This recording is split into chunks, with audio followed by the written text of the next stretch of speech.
아무리 기업이 좋은 체계와 좋은 제도를 만들었다 하더라도 무턱대고 들어가는 것에 대해서는 생각해 볼 필요가 있을지도 모르겠습니다. 특정 기업을 지원할 때 요거는 좀 피해야 될 기준이 될 수 있겠다 라고 하는 것을 일단 한 가지씩만 한번 뽑아보도록 하겠습니다. 안녕하세요, 면접병 면접바 양입니다. 자, 여러분은 어떤 회사를 다니고 싶으세요? 오늘 영상은 기업을 선정할 때 꼭 고려해야 될 포인트를 기업 규모별로 한번 정리해 보려고 합니다. 목표 기업 혹은 합격 후에 입사해야 할지 말지를 고려할 때 참고할 중요한 내용이 될 것 같아요. 또 이런 회사는 피해야 되고 주의해야 한다는 관점에서 참고하면 좋겠습니다. 대기업이라고 모든 기업이 좋은 게 아니고 스타트업이라고 모두가 안 좋은 것도 아니에요. 회사마다 맞는 회사가 있고 아닌 회사가 있기 때문에 여러분에게 맞는 기업을 잘 찾는 게 중요하겠죠. 최근에 NLT를 통해서 많은 구독자분들이 퇴직 사유를 분석하기 위한 설문에 참여해 주셨습니다. 아직 참여 모수가 아주 많다고 볼 수는 없지만 퇴사를 진지하게 고민하고 계신 150명이 넘는 분들의 고민이 들어가 있는 진단입니다. 자, 문항도 55개나 되는 꽤 정밀한 진단이었어요. 회사를 객관적인 기준으로 보기 위해서 성장 기회, 업무 강도, 평가 보상, 조직 문화 이렇게 4가지 틀로 진단을 했는데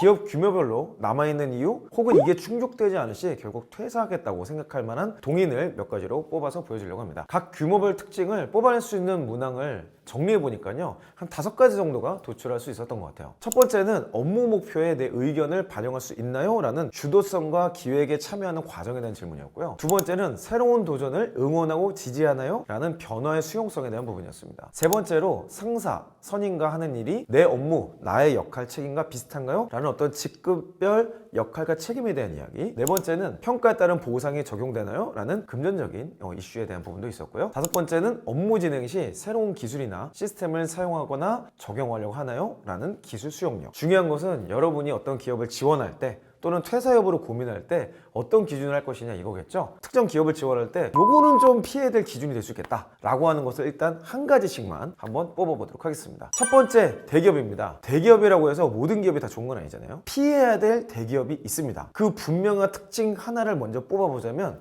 바로 체계가 없는 대기업이에요. 자, 체계를 희망해서 대기업을 갑니다. 근데 그 체계가 대체 뭘까요? 직관적으로 떠오르는 것은 일하는 방식일 것 같아요. 또 조금 더 깊이 고민하다 보면은 보상에 대한 이야기로 갈 겁니다. 보상은 쉽게 말하면 연봉이죠. 연봉 안에는 기본급도 있고 성과급도 있고 PSPI 이런 여러 가지 내용들이 다 들어가는 종합적인 내용이라고 볼 수 있을 것 같아요. 저희가 했던 진단에서도 동일한 결과값을 볼 수 있는데요. 수많은 항목 중에 중견기업, 중소기업, 스타트업 이 다른 규모의 기업과 월등히 차이를 나타내는 항목이 바로 평가 보상이었습니다. 자, 다음 표를 보면 알 수 있는데요. 7점 촉도 검사였어요. 평가에 따른 보상이 적용되나요? 라는 질문이었습니다. 대기업은 평균 4점, 중견기업 밑으로는 다 3점을 넘지 못하는 꽤 큰 차이를 나타내는 문항이었다고 볼 수 있습니다. 사실 이 문항에 2가지 개념이 있어요. 평가와 보상. 이걸 좀 더 디테일하게 나눠서 진단하고 싶은 마음은 굴뚝 같지만 그렇게 하면 이 진단 설문지가 100개를 훌쩍 넘을 거라서 최대한 간략하게 진행하다 보니 이런 결과가 나왔던 것 같아요. 대기업이라고 해서 다 이런 체계가 잘 잡혀 있을까요? 굉장히 곤란한 생각입니다. 저희 댓글만 보더라도 굉장히 다양한 게 있어요. 대기업이더라도 수준은 동네 구멍가게보다 못한 곳이 있습니다. 잘 알아보고 가시길. 자, 조소기업분들 걱정들 하지 마세요. 삼성 계열사인데 여기도 개판입니다. 바로 적응 가능하세요. 중소기업이 개판일 거라는 전제 속에서 이런 얘기를 하고 있죠. 저는 거기에 동의하지는 않습니다만 어쨌든 대기업이라고 해서 모든 체계가 정리되어 있고 모두가 공감하지 않는다는 것을 직관적으로 잘 보여주는 댓글인 것 같아요. 최근 몇 년간 대기업에서 끊임없이 보상에 대한 이슈가 있습니다.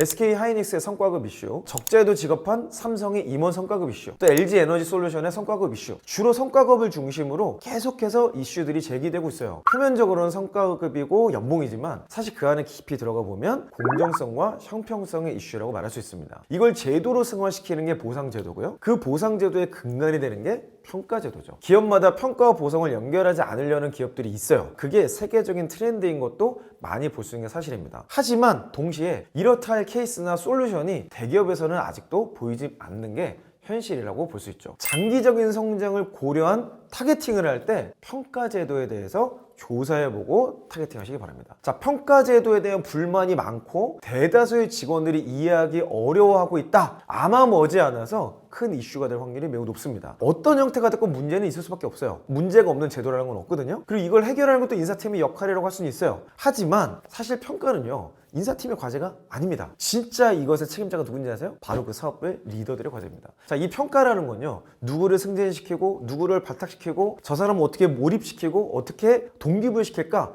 이것을 제도화시킨 거거든요. 근데 거기에 관심 없는 리더들이 많기 때문에 이 문제가 생기는 거예요. 리더십에 대한 신뢰가 떨어져 있고 평가 제도에 대한 것이 의문투성이라면 무턱대고 들어가는 것에 대해서는 생각해 볼 필요가 있을지도 모르겠습니다. 왜냐면 들어간다 하더라도 그 혼란은 곧 여러분의 몫이 될 수도 있으니까요. 아무리 기업이 좋은 체계와 좋은 제도를 만들었다 하더라도 직원들이 이해하지 못하면 체계가 부정당하고 잘못된 제도를 인식하게 마련이더라고요. 그래서 결국 좋은 대기업, 또 성장하는 대기업이라고 한다면 의사소통의 중요성을 잘 알고 이것을 시도하는 기업들이라고 말할 수 있습니다. 자, 이런 시도들이 지속적으로 진행되고 있는 기업이라면 저는 뭐 지금 당장 안 좋다고 하더라도 장기적인 성장을 도모해 볼 수 있는 어떤 여지가 있는 기업이라고 할 수 있을 것 같아요. 근데 그렇지 않은 기업들은 아무래도 체계 자체도 완성도가 떨어질 뿐만 아니라 기업 리뷰를 들어갔을 때 주로 이런 내용들을 볼 수 있습니다. 성과에 따른 보상이 적고 사업이 잘 된 적이 없음, 연봉 한계가 있음. 경영진이가 바라는 점이 이런 거네요. 다시 한번 저희 회사가 살아남을 수 있는 방법이 뭔지 잘 고민해 보세요. 낙하산이 맞나? 승진 기회가 너무 없고 남녀 사원 차등 반영되고 실제 수행하는 업무에 비해 연봉이 적고 기준이라고 있는 것도 진짜 납득하기 힘들고 누구는 되고 누구는 안 되는 특례가 많음.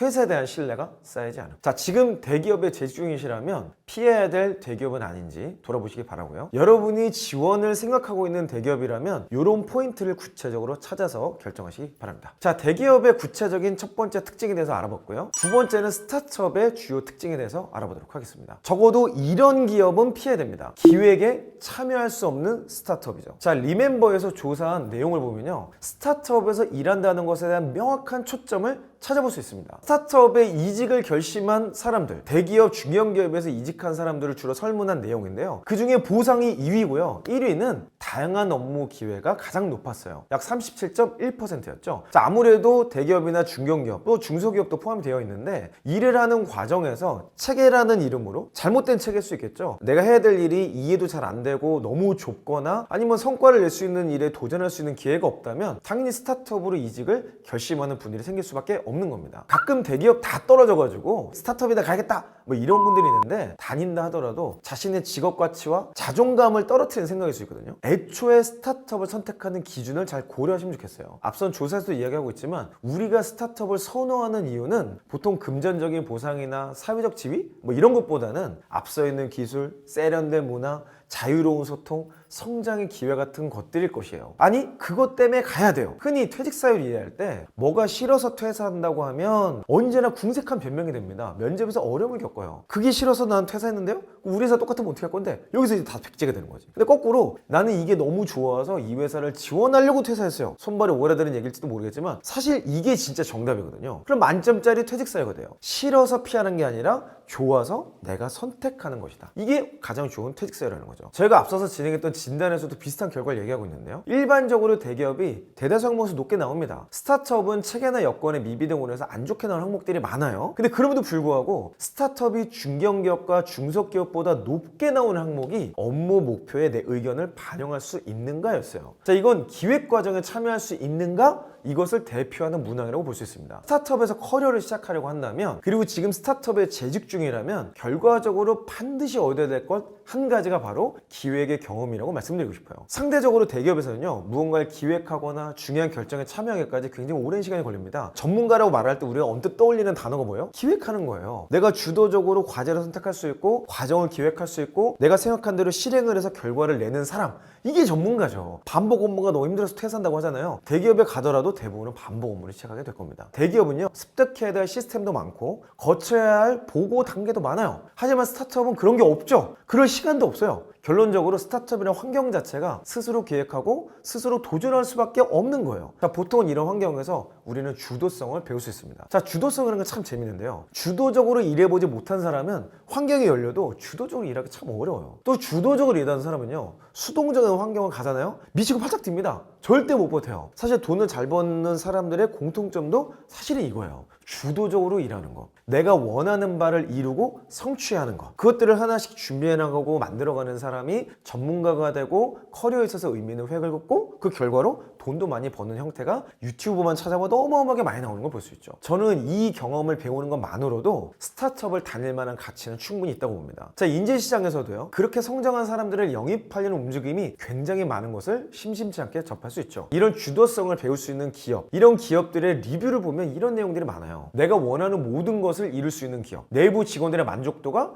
매우 높은 기업, 많은 기회가 주어지고 다양한 시도를 해볼 수 있는 회사, 많은 성장을 할 수 있었고 팀원 수가 적기에 많은 권한과 많은 책임, 즉 대기업에서 절대로 해볼 수 없는 경험을 할 수 있었습니다. 스타트업에 도전한다면 업무의 자유도와 권한과 책임을 부여해주는지 반드시 점검하세요. 보통 이런 회사는 성장성이 높고 자신만의 문화가 확고히 잡혀있는 경우가 많습니다. 규모가 작지만 어떤 문화나 가치로 똘똘 뭉쳐있는 경우라고 볼 수 있어요. 자, 그래서 애매하게 모든 사람을 담으려 하기보다 자신들의 문화나 관점을 맞는 사람을 뽑으려고 하니까요, 요거는 참고하시면 좋겠습니다. 자, 기획력과 성장 경험, 이 두 가지가 없다면 스타트업은 커리어의 무덤이 될지도 모릅니다. 상대적으로 다른 그 어떤 기업 규모보다 이 기회가 많다는 것을 기억하고 여러분에게 맞는 기업에 도전하시기 바랍니다. 자, 오늘 영상에서 중견기업과 중소기업의 특징은 언급하지 않았는데요, 사실 분석한 데이터들은 엄청 많아요. 오늘 이 영상에 반응이 좋다면 앞으로 지속적인 리서치와 인사이트의 발표를 진행하도록 하겠습니다. 좋아요, 구독 해주시고요,